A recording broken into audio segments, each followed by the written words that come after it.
October 13th, 54 A.D. The most powerful man alive is dying at dinner. 2 hours ago, he was laughing. Now he can't speak. His mouth won't close. His own guards are watching him die, and none of them are moving to help. Because everyone in that room already suspects who did it. His wife. This is Cold Case Antiquity. Every episode, we reopen a crime the ancient world never fully solved, or solved too conveniently. Tonight's file. Was Emperor Claudius murdered? And if he was, did his own wife plan it? Dish by dish, for 18 months. Claudius was never supposed to rule. He stammered. He limped. His own family called him an embarrassment. They hid him from public life, kept him out of the succession, out of the history books they assumed he'd never enter.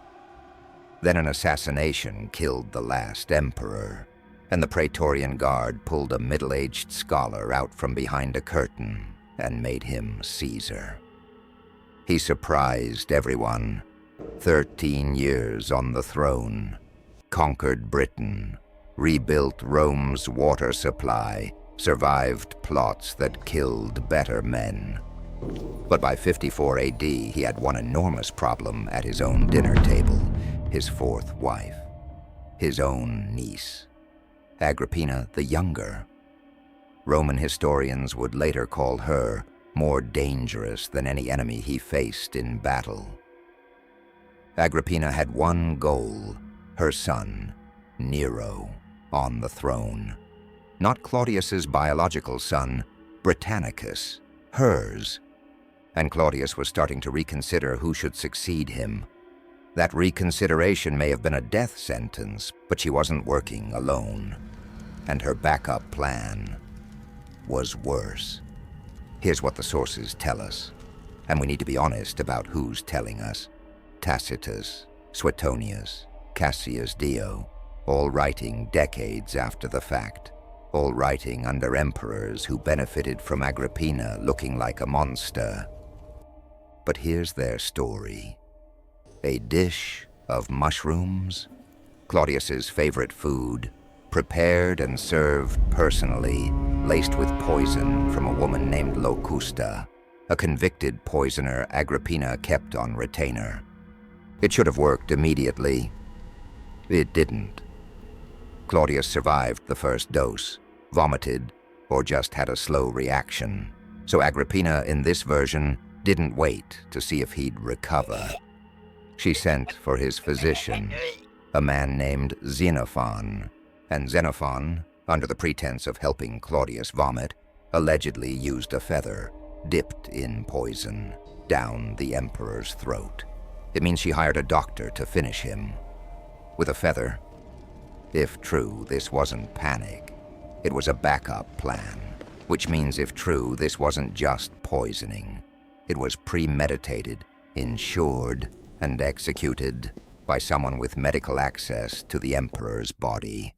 Now the problem with an open and shut case is that it's usually not. Every historian who wrote this down had a reason to want Agrippina guilty. Nero spent his reign trying to distance himself from her, and eventually had her killed. Writers under later emperors had every incentive to paint the mother of a tyrant as a murderer from the start. And there's a simpler explanation. Claudius was 63. He drank heavily. He'd had health scares for years. Sudden death by natural causes was not shocking. But here's the problem. Every writer hated her son. Hating Agrippina made them look loyal. So did she do it? Or did history just need a monster? Here's where the case stands. The mushroom poisoning, plausible but unproven. The feather, almost certainly embellishment, added later for drama. But the timing? Claudius dies at the exact moment he's reconsidering the succession, just before naming Britannicus as heir instead of Nero. That's not proof, but it's the kind of coincidence a detective doesn't ignore. Verdict: probable, not certain. Agrippina had the motive, the access, and the track record. What she didn't leave behind is proof. But if she did do it, she didn't get away with it forever. Because 4 years later, in a small villa on the Bay of Naples, Agrippina would face an assassin sent by her own son. That's the next file we open.